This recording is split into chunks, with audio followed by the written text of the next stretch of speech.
For the AFL Hunter Central Coast, this is the Mark and the Mike podcast with Oliver Croft. G'day and welcome to the Mark and the Mike podcast. I'm Ollie Croft. For episode 20, we head to the Nelson Bay Marlins Clubhouse to catch up with one of local football's most respected figures, Wade Blackburne.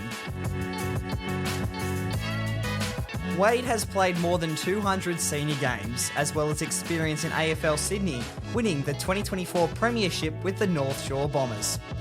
At the Nelson Bay Marlins, Wade was a part of the 2022 Plate Premiership, as well as coaching and playing in Men's Cup. With a reputation as the ultimate team-first player, Wade shares the stories, lessons and experiences from an outstanding football journey. Wade, welcome to the Mark and Mike podcast. Thanks for having me in the club rooms. It's great to be here. Thanks, Ollie. Appreciate you having me on your podcast. It's super exciting. It's about time we had some Marlins representatives. Yeah. Well, you had Billy last year, which is super. So been looking forward to getting on. Yeah. After you messaged me. Yeah, strength to strength. It's great. Yeah. So, how'd you pull up yesterday after the round 8 game against the Saints? Not too bad. Sore neck. Copped a little bit of collision there in the middle, but after that I was okay. Got back out there. Got a bit of a sore calf at the moment, but other than that, I'm going on. Okay. Well, you played well, mate, so you should be proud. Thanks, Ollie. Did you know currently, Wade, after yesterday, you're 9th on the Men's Cup goal kicking ladder? It might have changed to first or second by the time the episode is out, but we'll see how we go. Do you keep track of those personal accolades throughout the season? Or? Nah, definitely not. For me, it's more about developing the footy club and getting wins on the board for this footy club. But it's always nice to see other boys up there like Bill and Mitchy Hall. Does Billy keep track of it? I'd say, knowing Billy, he probably would have a geezer every now and then, I reckon. Yeah, I love it. So 219 games, 452 goals, those stats currently today.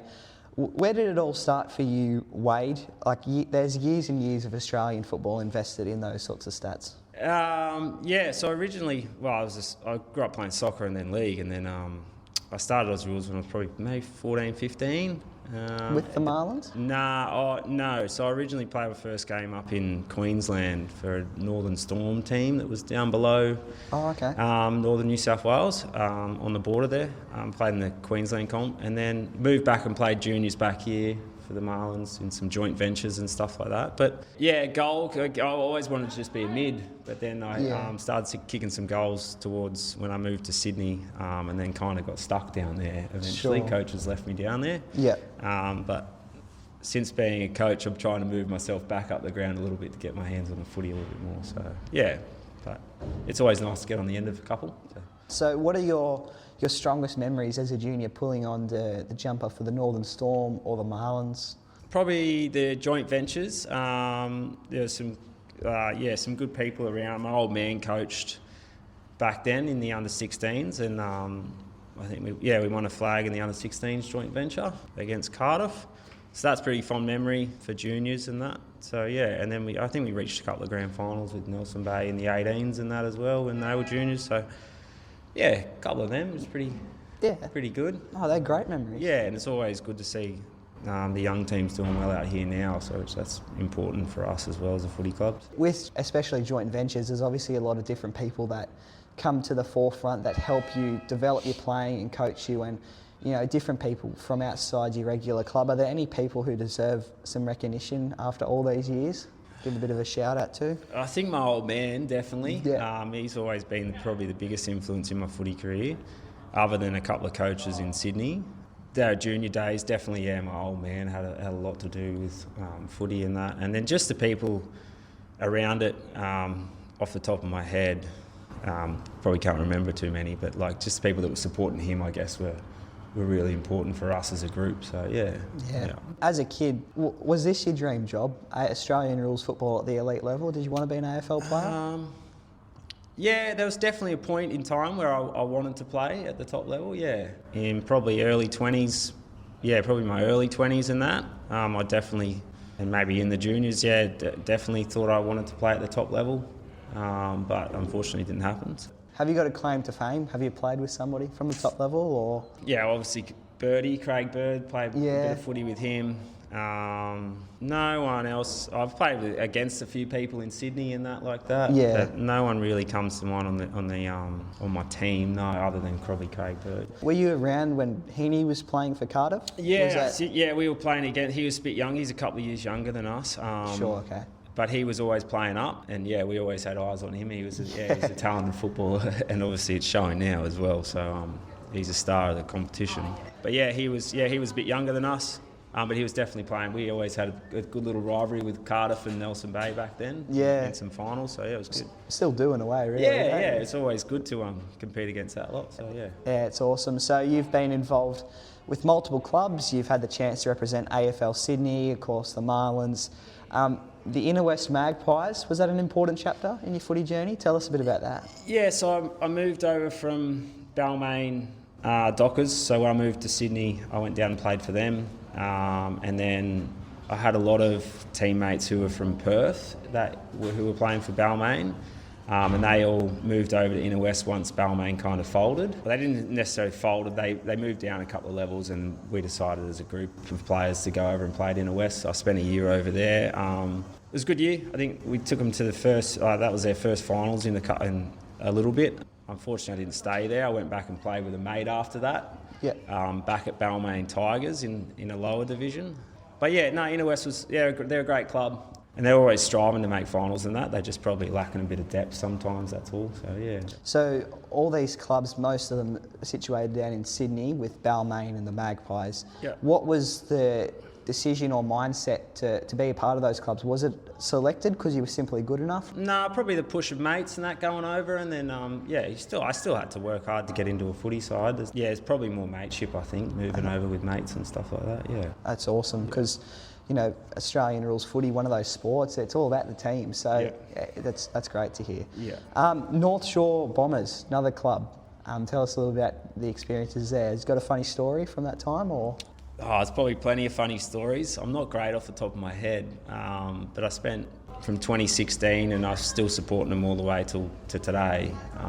But it's a good 10 years I've been with them, around them, but just the coaches and that down there and the people I met is probably the biggest one for me. I've still got lifelong friendships and that with them. So, and unfortunately won't be able to get it done in the early years when I was there, but we got one done 24, which was super exciting. So I was glad. There was a bit of relief towards that. So yeah. So out of all those clubs, just excluding Nelson Bay for the time being, were there any grand finals or premierships amongst them? Yeah, so North Shore 24. Yep. We won a flag in first grade down there. Awesome. So that was a great achievement. So I was still lucky enough. I was actually living up here and training with the Marlins under Sean, who was allowing that to happen, and just travelling down on weekends and playing footy down there. So I was very grateful for this footy club and also for North Shore to give me another chance of doing that as well, but not being part of the squad full time, but being able to rock up on game day and play my part, I guess. All right, well,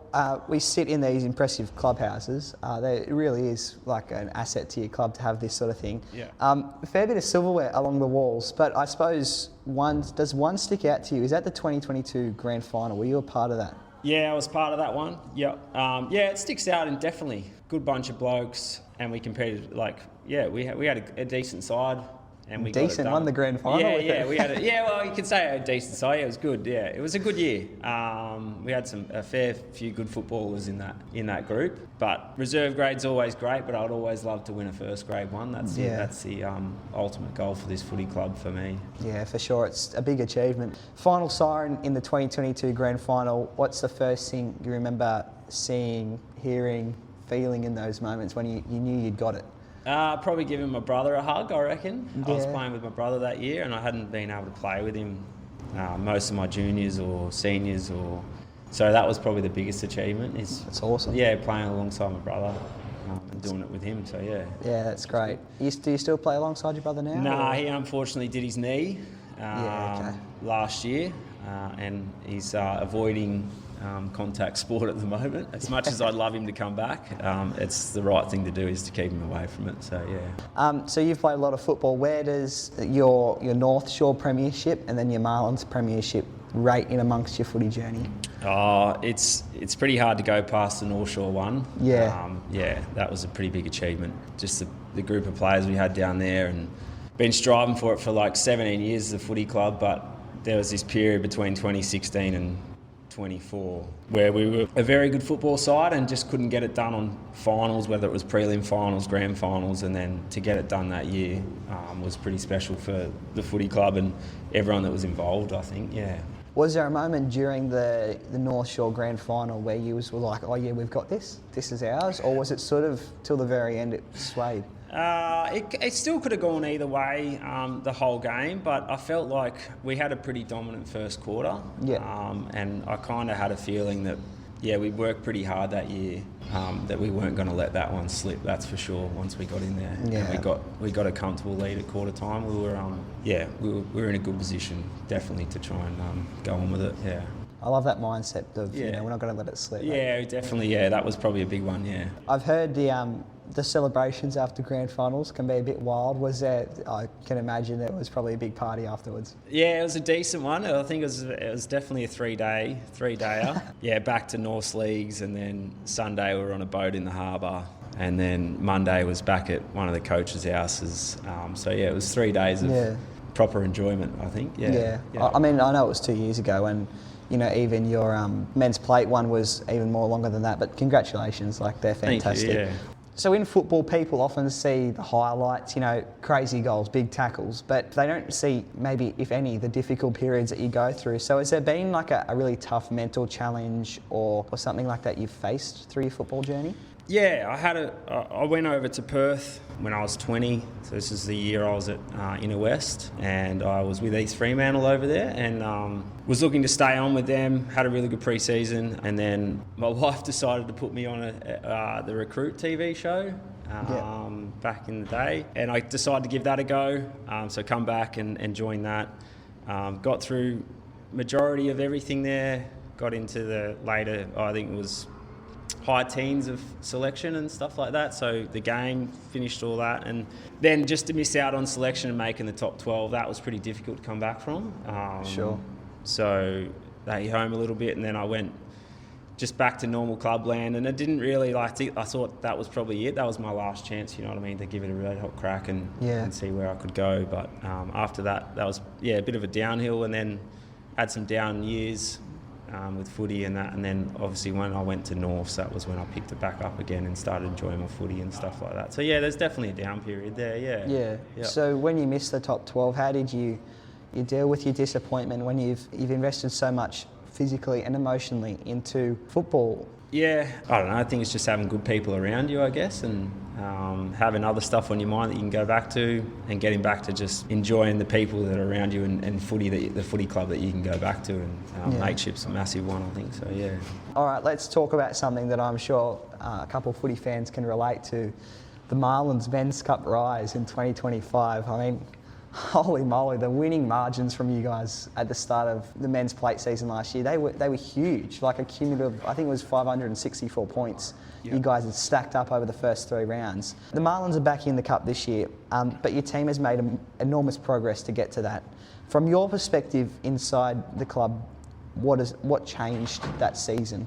For us, and this involved probably the leadership group and the coaches, between me and Sean McGrath, that we decided to, after that 3rd round, when we put on some big scores and that, and we were like, do we really need to challenge ourselves? Are we happy where we are? And we weren't happy. We decided that we had a meeting, and we decided that we needed to go challenge ourselves and play cup, and we put it forward, and the rest is kind of took its own path from there, really. It was super exciting times. Some of the boys were quite nervous going up and didn't know if it was the right call, but I think with enough experience and people around the footy club that we made the right call, and it's showing we're starting to get some respect within the league, and making the rise was the right call, I think. Yeah.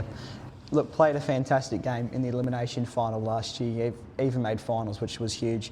But the obvious question is whether this group can take that final step and win the club's first Men's Cup Premiership. And a lot of clubs in the league are stuck on no men's cup premierships, but internally, how much is that thought driving you guys, knowing that, yeah, you're probably a lot closer to your first men's cup premiership? So we spoke about it at the start of the year, and I don't mean to correct you, but the last, I mean, it's probably not in the thing, but the last one they won in first grade for Nelson Bay was 99. Yeah, okay, so just before the Black Diamond. Yeah, right. So it's so it's spoken about that as like, if we give things a red hot crack this year, we never know like what can happen. So that was our motto this year, is just go out there and give it a red hot crack and see how far we can go in this league. Yeah, I love that mindset, and I think from what I've seen you guys play that season, I think I can draw that quote to how you are playing. Yeah, I think that's really awesome. Yeah. What makes this current squad that you've got capable of achieving that premiership? Is there sort of your forward line's usually pretty good with Billy Barton and that involved? Yeah, we've got some great footballers within our group. I mean, our two skippers, Bill, Lou, got some talented footballers in Jay Reimer and Adzi Grant, Zane Grant. And then you just got some young kids like Mitchie Hall, and we've got Timmy Anderson in the ruck and that now. And you've got the Blythe brothers. And I'd love to name them all, I really would. But just people buying into what we're trying to achieve and realising the situation that we're in, is that like this club, as much as it goes ups and downs throughout periods in its time, but this is a great chance we're in with the depth we have, and just buying in, I think, and seeing how far we can actually go. If I'm coming back up to Nelson Bay at the end of this season and you guys have won the grand final, what do you think the biggest reason will have been why? Hunger, I think. Willing to achieve what footy club hasn't done in 26 years or 27 years. And buying in. Belief that we can actually compete with the top sides. But it'd be the ultimate if we could to get that done for this footy club. That's my goal as a coach. And it's my goal to get these guys where I think or believe that they can be. You play in the midfield usually. So centre ball up, where are you looking to set up? Are you marking someone, or are you trying to get space? I'm generally trying to get space, I reckon. I'm not normally the defender type, as much as I love laying a tackle every now and then, but I'm more about trying to get the footy in hand, I think. More space, I'd say. More space. Trying to explore your playing style, so you get the tap down from your ruckman. You've caught it on the full, you've got a bit of space. Where are you looking? Are you looking to go, there's Billy, or are you looking to get your hands to someone like Tom Warren, who can run it a bit more deeper? Depends on how I come out of the stoppage, I guess. If I can and I've got enough space, then I'll put it to advantage side of our forwards and give them a chance. If not, hitting up short and getting into guys' hands like Tommy Warren, Hutto, Hudson Roach, and letting them do their left foot work, which is good. They're coming along a long way this year, which is great. So trying to get these young kids involved in the game and benefiting from that. You used a term there, advantage side of your forwards. What does that mean? So teach the forwards to hold fat side almost, basically. Okay, if they can, hold their defender to one side and just wait for us to pop it into an area where we think it is an advantage to them. If not, it goes to deck and they work a one-on-one or 50-50 and create a stoppage for us, basically. Opposite end of the field, yesterday you had a few kick-outs. What are you looking for when you're in the goal square? I've got my whistle in my hand, counting down 8 seconds. What are you looking for upfield? We have a certain way we want to go. We got our 1s, 2s and 3s where we want to use the football most. But looking for space, looking for someone who's spread and created an option for us to get us going forward, basically. Getting the ball out of our back 50 as quick as we can. If not, getting it to the sideline and creating a stoppage and resetting and going again. Obviously, when you're playing men's cup up here, you get quite a lot of people come and watch. In fact, they're right around the clubhouse side. What does that sort of support mean to you guys on game day? Yeah, it's funny you say that. Yesterday I was speaking to a couple of the older guys who've been involved in the footy club for a long time, and one of them mentioned that this is great to see so many supporters back down around the ground and getting around us, not only us but the women's side as well. Glenn Wade and Bill Brill are doing a great job with them and their support for them, and it's great having the two sides in, which is creating a great atmosphere on game day for us for Saturdays. But having the older guys around, it means a lot of support from them. They're the ones that got it done back in the day, so having them guys around watching us play footy is great. And then also the young The young group, yeah, the young group, like the kids and that, they're sitting on the sideline and that now watching us and stuff like that is super important as well. So good for the next generation. Yeah, we're all starting to have kids and that now, which is good. So what does a future hold for you, Wade, playing wise? And it's okay if you don't have an answer for that, but I know last year you were in the leadership group. This year you're playing. Do you keep going to the Holy Grail for Nelson Bay, or are you sort of looking to wind down soon? I don't know. I don't know how long I've got left. That's all right. I'd love to say I could play on forever, but I'm sure the president would like me to play a bit longer than I probably expect to. But yeah, I don't know. I'll wait and see what happens. We'll see what we can achieve first, and then I'll make a decision there, I think. Yeah.